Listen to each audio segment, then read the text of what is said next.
ଧ୍ୟାନ ଓ ପ୍ରାର୍ଥନା। ଲୁନେଲ, ଏପ୍ରିଲ 19, 1915।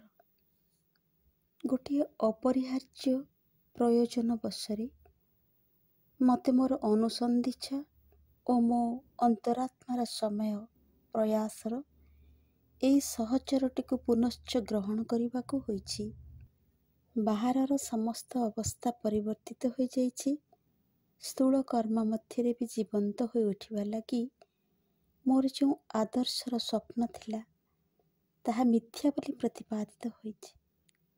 ବାହ୍ୟ ଜଡ଼ କ୍ଷେତ୍ରରେ ସିଦ୍ଧିର ଆନନ୍ଦ ଲାଭ କରିବାର ସମୟ ଏପର୍ଯ୍ୟନ୍ତ ଆସିନାହିଁ। ଶାରୀର ସତ୍ତା ପୁନଶ୍ଚ ଡୁବିଗଲା ସେହି କାଳିମାମୟ ଓ କ୍ଳାନ୍ତିକର ରାତ୍ରି ଗର୍ଭରେ, ଯାହା ମଧ୍ୟରୁ ଅକାଳରେ ସେ ମୁକ୍ତି ଚାହିଁଥିଲା। ହେ ସତ୍ୟମୟ ଭଗବାନ, ତୋର ସଂକଳ୍ପ ସଫଳ ହେଲା। ସେ ରଚନା କୁଶଳ ମନକୁ ଆସି କହିଲା, ତୁ ଧାରଣା କରିପାରୁନାହିଁ ଯେ ଏହା ହିଁ ସତ୍ୟ, କିନ୍ତୁ ତାହା ସେଇଆ। ସ୍ୱଚ୍ଛନ୍ଦରେ ମନ ନିଜର ଭୁଲ ସ୍ୱୀକାର କରିନେଲା ଏବଂ ତୋ ସଂକଳ୍ପ ନିକଟରେ ସେ ସମ୍ପୂର୍ଣ୍ଣ ଭାବେ ନିଜକୁ ସମର୍ପଣ କଲା। ପ୍ରାଣସତ୍ତା ସକଳ ଅବସ୍ଥାରେ ସ୍ଥିର ଓ ତୃପ୍ତ। ହୃଦୟର ଭାବରାଜି ଏକ ଅକ୍ଷୋଭ ଓ ନିର୍ମଳ ଶାନ୍ତି ପାଇଛି ଏବଂ ସମଗ୍ର ସତ୍ତା ତୋର ବିଶାଳ ଓ ଶାଶ୍ୱତ ଜ୍ୟୋତିରେ ପରିପ୍ଲୁତ। ତୋ ପ୍ରେମରେ ଏହା ଅନୁସୂତ ଓ ଅନୁପ୍ରାଣିତ।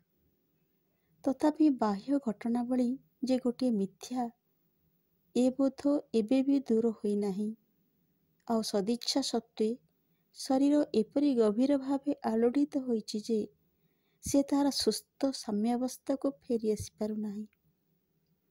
ଆରମ୍ଭରୁ ଆଜିର ଏହି ମୁହୂର୍ତ୍ତ ପର୍ଯ୍ୟନ୍ତ ଏହି ସତ୍ତାର ସମସ୍ତ ପାର୍ଥିବ ଜୀବନ ତା ପାଖରେ ମନେହୁଏ ଯେପରି ଗୋଟାଏ ଅବାନ୍ତର ସ୍ୱପ୍ନ, ଯେପରି ସେ ତାଠାରୁ ବହୁ ଦୂରରେ, ତା ସହ ଯେପରି କୌଣସି ସଂଯୋଗ ନାହିଁ। ଆଉ ଏହି ବାହ୍ୟଯନ୍ତ୍ରଟି ଗୋଟିଏ କଳ ପରି, ଯାହାକୁ ସେ ଚଳାଏ, କାରଣ ଏହା ହିଁ ହେଲା ତାର କେନ୍ଦ୍ରୀୟ ସଦ୍ବସ୍ତୁର ସଂକଳ୍ପ। କିନ୍ତୁ ଏହା ଉପରେ ତାର କୌଣସି ଆକର୍ଷଣ ନାହିଁ, ବରଂ ବେଶୀ ଆକର୍ଷଣ ଅଛି ସନ୍ନିକଟସ୍ଥ ଅନୁରୂପ ଅନ୍ୟ ଯନ୍ତ୍ର ଉପରେ, ଅଥବା ଏପରି ଏକ ଅଜ୍ଞାତ ଯନ୍ତ୍ର ଉପରେ ଯାହା ଭବିଷ୍ୟତରେ ପୃଥିବୀରେ ଉତ୍ପନ୍ନ ହେବ। ତେବେ ଏହି ପୃଥିବୀ ତା ନିକଟରେ ବିଜାତୀୟ ହୋଇଯାଇଛି। ଏକ ଚିରନ୍ତନ ନୀରବତା ଛଡ଼ା ଆଉ କିଛି ବିଷୟରେ ସେ ସଚେତନ ନୁହେଁ। ସମସ୍ତ ପ୍ରକାର ଜୀବନ୍ତ ରୂପ ଏହା ପାଖରେ ଅବାସ୍ତବ ଏବଂ ଦୂରସ୍ଥ ବୋଲି ମନେହୁଏ। ତା ନିକଟରେ ଏହା ଅଦ୍ଭୁତ ମନେହୁଏ ଯେ କେହି କିଛି ବସ୍ତୁ କାମନା କରିପାରେ, କାରଣ ବସ୍ତୁ ବୋଲି କିଛି ହିଁ ନାହିଁ, କିମ୍ବା ଏକ ବସ୍ତୁ ଛାଡ଼ି ଅନ୍ୟ ଏକ ବସ୍ତୁକୁ ବେଶୀ ପସନ୍ଦ କରିପାରେ, କାରଣ ବସ୍ତୁ ବୋଲି ତ ଆଦୌ କିଛି ନାହିଁ। ପୁନଶ୍ଚ କୌଣସି ପ୍ରକାର କର୍ମ ବର୍ଜନ କରିବାର କାରଣ ବା କ'ଣ? ସେ କର୍ମ ଯାହା ହେଉନା କାହିଁକି, କାରଣ ସମସ୍ତ କର୍ମ ହିଁ ସମାନ ଭାବେ ମିଥ୍ୟା। ସେହି କାରଣରୁ ଜଗତରୁ ପଳାୟନ କରିବାର କୌଣସି ପ୍ରୟୋଜନ ସେ ଅନୁଭବ କରୁନାହିଁ।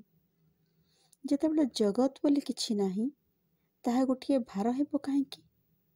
ଯେହେତୁ ତାର ଅସ୍ତିତ୍ୱ ଏତେ ବେଶୀ ଅସତ୍, ସମଗ୍ର ବସ୍ତୁଟି ମନେହୁଏ ଗୋଟିଏ ମହାଶୂନ୍ୟ, ଯାହା ଜ୍ୟୋତି, ଶାନ୍ତି ଓ ବିଶାଳତାରେ ପରିପୂର୍ଣ୍ଣ, ଯାହା ସକଳ ରୂପ ଓ ସକଳ ଲକ୍ଷଣର ଅତୀତ। ଏହା ନାସ୍ତି ସତ, କିନ୍ତୁ ଏପରି ଏକ ନାସ୍ତି ଯାହା ବାସ୍ତବ ଓ ଯାହା ଚିରକାଳ ରହିପାରେ, କାରଣ ତାହା ହିଁ ଅଛି। ଯଦିଓ ତନ୍ମଧ୍ୟରେ ରହିଛି ନାହିଁର ଚରମ ବିଶାଳତା। ହାୟ, ଆମମାନଙ୍କର ବାକ୍ୟ ଅକିଞ୍ଚନ, ତଥାପି ସେହି ବସ୍ତୁକୁ ପ୍ରକାଶ କରିବାକୁ ଚେଷ୍ଟା କରେ ଯାହାକୁ ପ୍ରକାଶ କରିବାକୁ ନୀରବତା ମଧ୍ୟ ଅକ୍ଷମ।